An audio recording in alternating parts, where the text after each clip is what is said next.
I am so tired of these bad video games, man. I am so tired of seeing all the ingredients to a recipe that looks beautiful being placed right before us, and still somehow we get a dud. And I especially get annoyed when it's a superhero game because I feel like half of the issues of a development team are cut in half because your focus on trying to be relevant, trying to catch an audience, pretty much doesn't exist anymore. You have the benefit of, in this case, being a game attached to DC, attached to Batman, probably the most popular DC hero next to Superman. There's just no arguments that you can make to me that this is a stressful part of the game. So you can just, in my eyes, make what you want to make. It will draw attention.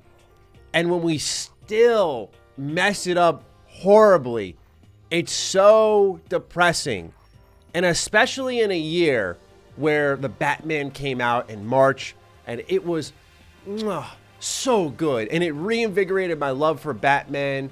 We're going to play Arkham City in tomorrow's video just to highlight the staggering difference in quality between what Warner Bros. Montreal has delivered in Gotham Knights and what we had in the Arkham series.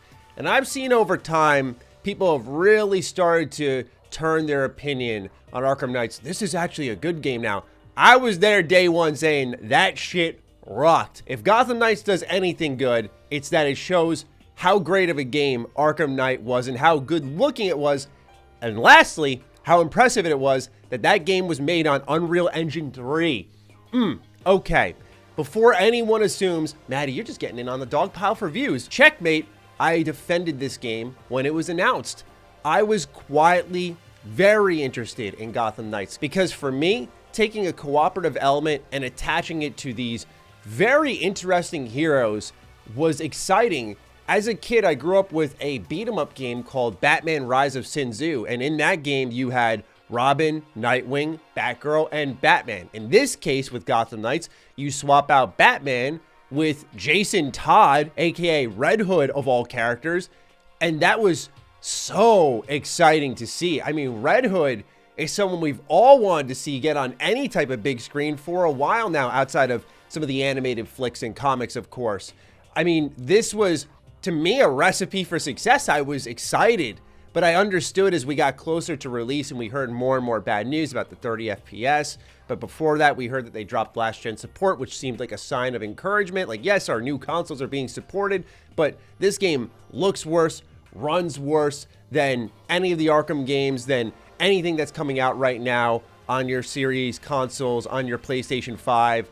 It is an embarrassing video game in all respects, and I'm going to break down why. I've had a couple of days with the game, not long enough to produce the full review that everyone else did. I got my code pretty late in the process, and I get why, because, I think the less people reviewing this game, the better. It is getting torn up online, and it's funny because I've seen them do an uptick in influencer marketing, so there's a lot of YouTubers out there now just playing the game going, this is amazing, dude. Wow, that bag must have been nice. Oh my gosh. So ladies and gentlemen, if you're new here, you're into reviews, previews, impressions, all that stuff, you're in the right place. We do them with pretty much every major release and some indies. Consider subscribing. With that, let's talk about Gotham Knights. Like I said, nostalgia really powered some of my excitement for this game. Thinking of Batman Rise of Sin Tzu, this 3D beat-em-up game that had a collection of characters that you don't see too often in video games, especially at that time. That game released in the early 2000s. To me, it felt like they were taking that idea and ramping it up. Now, as an RPG fan, I know a lot of people roll their eyes anytime they see numbers in certain games and go, why does everything have to be an RPG? I totally understand and respect that, but that was one avenue of the game I was kind of excited about. But after playing it, it's like they took all of the bad elements of a Ubisoft game and it felt less like an Arkham game and more like Amazing Spider-Man 2, which for those who don't know is, in my opinion, the worst superhero game of all time next to Superman 64. I'm not kidding. Amazing Spider-Man 2 is a tragedy that no one talks about nearly enough on how much we need to avoid a modern superhero disaster like that again. And here we are. with a video game that reminds me a lot of Amazing Spider-Man 2, and that is the worst possible thing I can say about Gotham Knights. But I'm getting ahead of myself here. Let's start off with the general story setup, because if there's something I did find myself attached to in this game, it was to some extent the world, but more so the story. The story in Gotham Knights is set up in an interesting way. It starts off with a very long cutscene that maybe they could have cut in half, but I did overall enjoy because the Batman is bleeding. He's bleeding all over the place. He is dying right before your eyes. I think this is a great switch up from what we typically see in video games. Normally, Batman's hiding in the shadows. He springs out of nowhere. He beats up the baddies. It's, there he is. This guy's awesome. In this case, he's losing the fight. He's desperately hanging on. I do think initially he's doing some kind of out of character things that make him look very desperate, and it doesn't feel like the spirit of Batman is captured in his death. But I digress. He dies, and this group of superheroes that are really not ready to run Gotham have to now run Gotham. And with that, a power vacuum is created, so there's a lot more crime in the city. Again, the general setup here makes a lot of sense and works for me. It's after that cutscene and you start playing the game that you immediately realize, oh no, oh no. I gotta start off with the writing. Look, I have said this tirelessly this year, that there is a major issue in the quality of writing in our video games today, especially in the AAA space. And I don't know if it's because we've created such a hug box that nobody can critique each other's work and try to elevate it. But I'm going to not even talk about it. I'm going to let you hear some of the stuff you're subjected to in the start of the game. Shut up, fire alarm! Die! The average temperature of something lights on fire is between 424 and 475 Fahrenheit. Hey, look up here! I'm a professor of setting stuff on fire! Smash match! Smash match!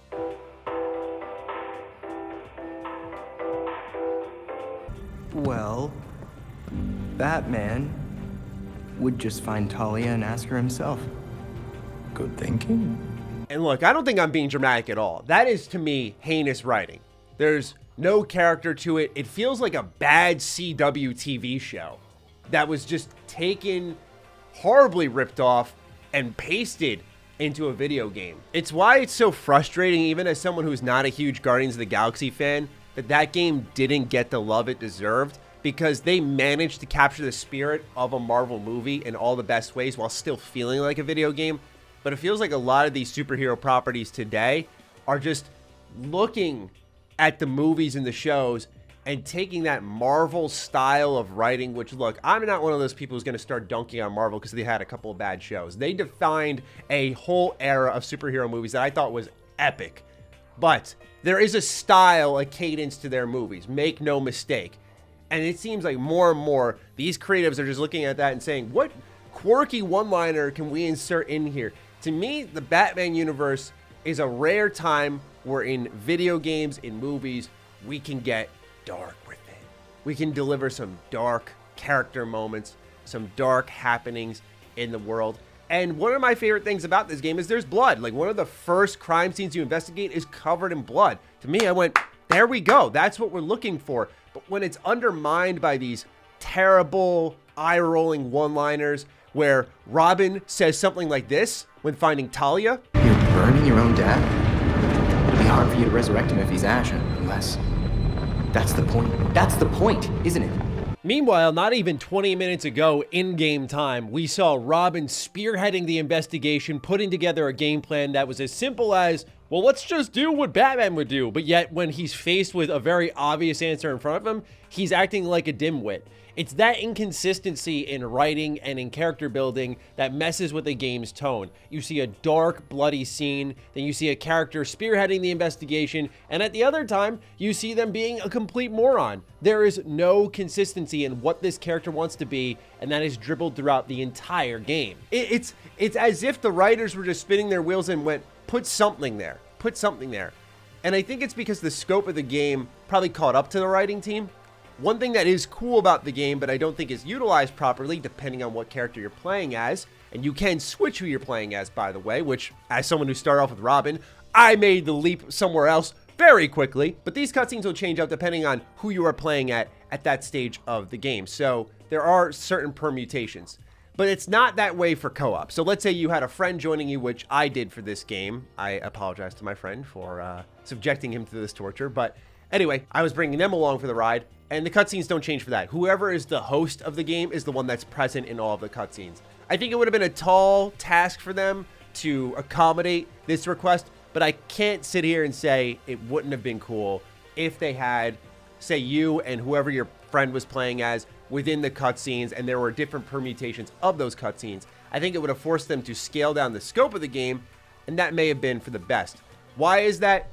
This is one of the most bloated open world games I have played in a while, and it hurts. It literally hurts to say, because before I finished playing the game, I tried to spend more time in its world because I realized I love Gotham City as a setting. Again, you'll see a lot of that in our next video talking about Arkham City, where going through it, you can just see how well they captured it with Rocksteady. And I know it's hard to reach a magnum opus in superhero video games, so I'm not trying to say they got to go all the way up there. But I mean, when we're talking all the way up here, and then we have Gotham Knights all the way down here, there is a sizable, noticeable gap. And I just want to spend more time in this setting, but there's nothing of interest to do. The way this game is padded out is for you to get to your next main story objective, you need to complete in-game challenges. You have to complete nightly patrols. It's mind-boggling why they structured the game this way. Again, bringing me back to Amazing Spider-Man 2, where you had to complete the random open-world crimes while you got harassed by the cops, because yes, here in Gotham Knights, the GCPD is against you, and you can't fight back, and if you do fight back, it doesn't matter because you don't get XP. It's the same thing with Amazing Spider-Man 2. All throughout New York City, you just get harassed by everything in sight, and it is one of the worst experiences. And while you don't get harassed endlessly here in Gotham Knights, you will have missions, open world exploration, just interrupted by random squadrons of the GCPD. You're like, well, I gotta run away. I guess I have to hide. The objectives out in the open world are these mind-numbing time sinks. Interrogate this enemy to get information on this mission. Go over here and investigate this crime scene, but don't look any deeper. You just investigate a couple of notes and then it's over with. I guess your job is done. Fight a random group of baddies over here, which wouldn't be that bad if the combat wasn't terrible.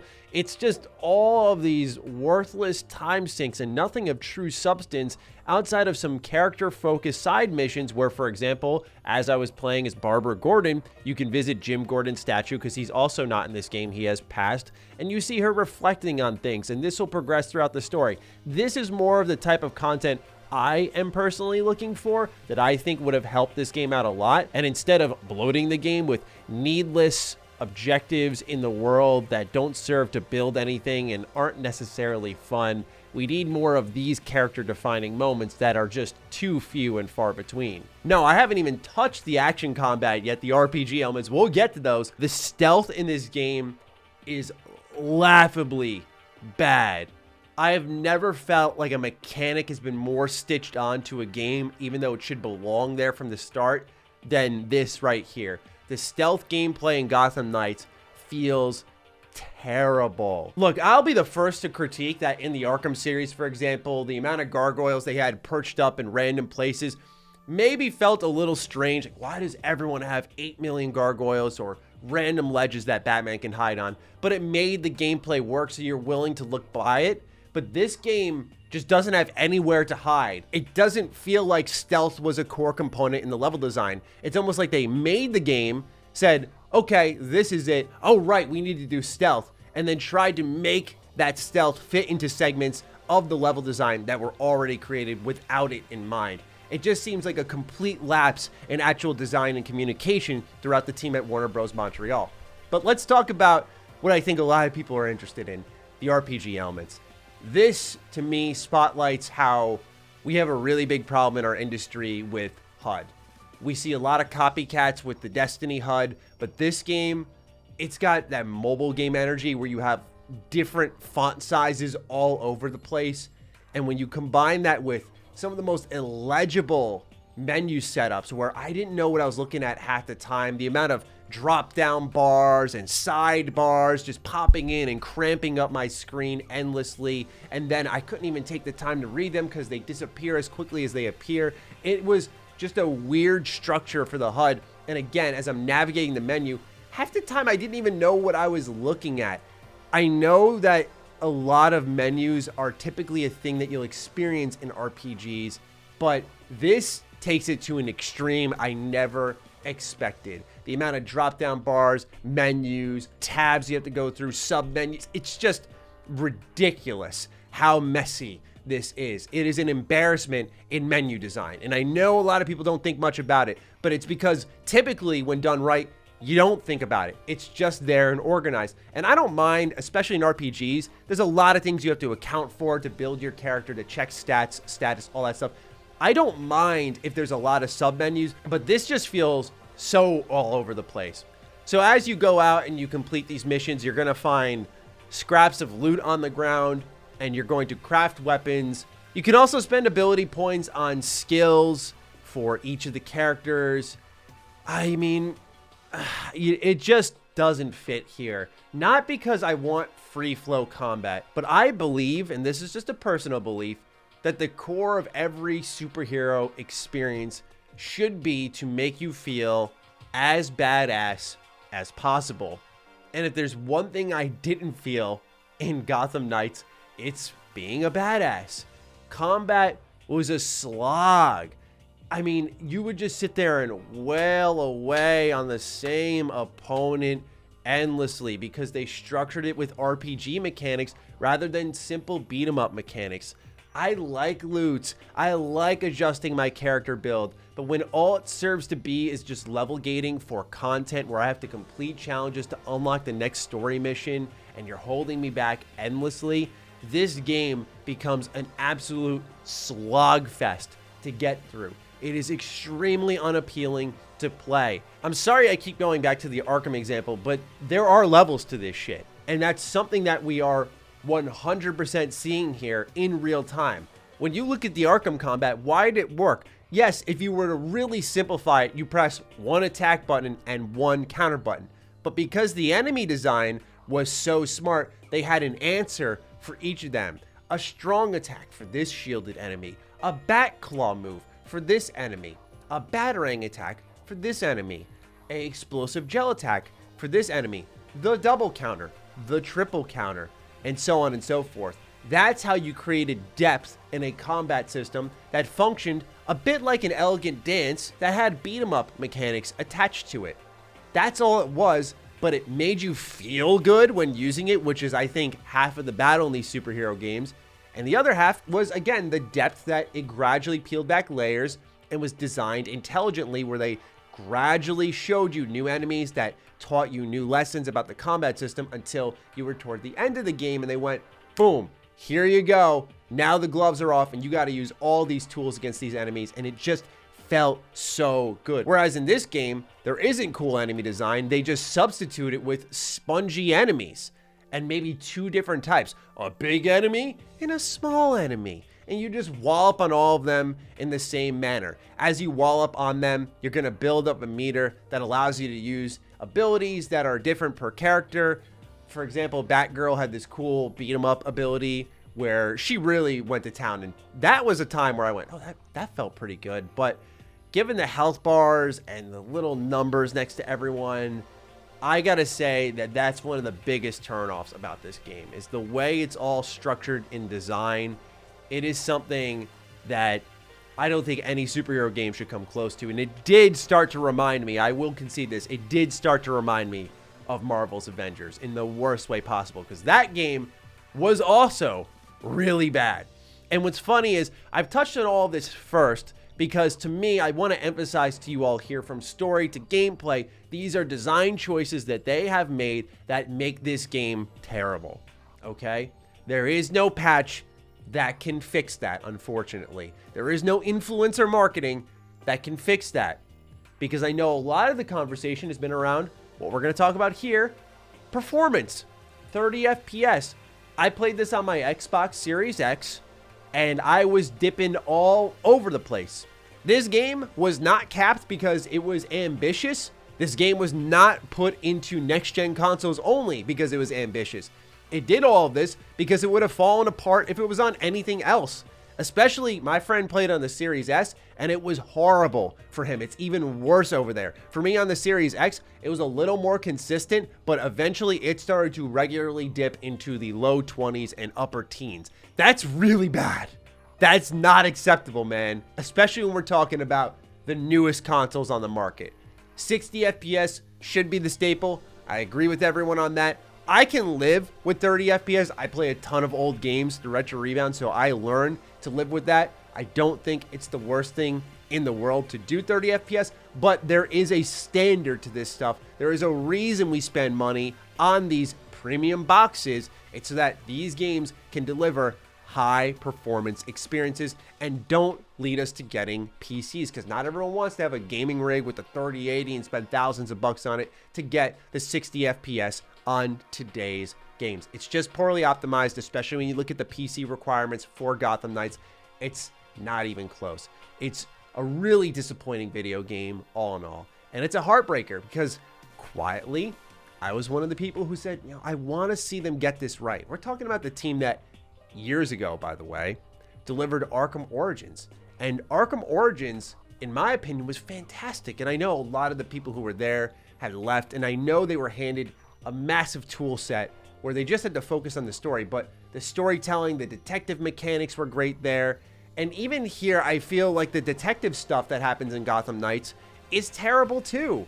It just doesn't all present itself properly. Where what I loved about in the Arkham games is you're looking around, you're gradually piecing together a crime scene, where this game turns it into a point-and-click adventure where you look around, you read a lot of text boxes, and then you click 2 items and you connect them together, hit solve, and then you get a cutscene.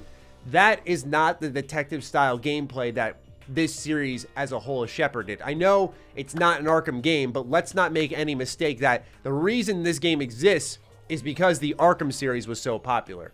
And it truly feels like just a stopgap game to hold us over into Suicide Squad, which I have my own concerns about because that game has been in development for like 8 years on and off. So I'm upset about this game. I really, truly am. It's one of the most disappointing games I've played this year. I know a lot of people marked it for failure from the start. Kudos to you all for calling that one out. For me, though, I mean, the idea of co-op, open world, Gotham City with underutilized heroes, it just sounded like a recipe for success where the gameplay could overcome anything. And the design, the structure of it all, the way it's doled out to you, the combat, everything about it is truly bad. It's a truly bad experience, and that sucks to say. This is a game I highly recommend that you stay away from at all costs. With that, ladies and gentlemen, those are my thoughts on Gotham Knights. Looking forward to seeing your thoughts in the comments down below. Certainly I had a lot to say, so it's your turn now. Please do fire away. Other than that, follow me on Twitter, follow me on Instagram. Those links are in the description down below. And a big thank you to all the patrons, all the members who continue to support the hell out of the content here. Stay sexy, stay active. I love you all. Peace.